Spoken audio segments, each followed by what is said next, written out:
ആ ചേട്ടൻ എന്നോട് എന്തോ ശത്രുത ഉണ്ടെന്ന് തോന്നുന്നു. ആ ചേട്ടൻ എനിക്ക് ഇച്ചിരി ചോറ തന്നോളൂ ഗൈസ്. ആ ക്യാൻറ്റീനിൽ പോയാണ് എന്ത് കഴിക്കണത്? ഊണ് കഴിക്കും. നീ ബിരിയാണി, ഞാൻ ഊണ്. ഇതാണ് ഗൈസ് ആ ക്യാൻറ്റീൻ.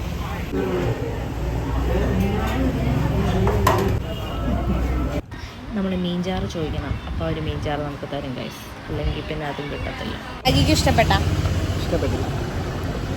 ചോറും വെന്തിട്ടില്ലായിരുന്നു. ചാള വറുത്തതിന് ഒരു ഗുമ്മുണ്ടായിരുന്നില്ല. ചെമ്മീൻ പിന്നെ പറയണ്ട. പക്ഷെ ചെമ്മീൻ്റെ ഗ്രേവിക്ക് ടേസ്റ്റ് ഉണ്ട്, പക്ഷെ ചെമ്മീനില്ലായിരുന്നു. ചോറിൻ്റെ കറിയാ അതൊന്നും ഇഷ്ടപ്പെട്ടില്ല. ഇതിനേക്കാളും നല്ലത് മുനിസിപ്പൽ കോർപ്പറേഷൻ്റെ ക്യാൻറ്റീനാണ്. ഇത് ഹോസ്പിറ്റലിൻ്റെ മെയിൻ എൻട്രൻസിൻ്റെ ഫ്രണ്ടിലുള്ള ക്യാൻറ്റീൻ. പക്ഷെ കൊള്ളത്തില്ല, ഒരു രസം വന്നില്ല. ഹോസ്പിറ്റലിൽ വരുവാണെങ്കിൽ എവിടെ പോകണം? കോർപ്പറേഷൻ്റെ ക്യാൻറ്റീനിൽ. അവിടെ സൂപ്പറാണ്. ആ ചേച്ചിമാർ നല്ല സർവീസാണ്. ഞാൻ ആരും ഇല്ലാത്തതുകൊണ്ടാണ്.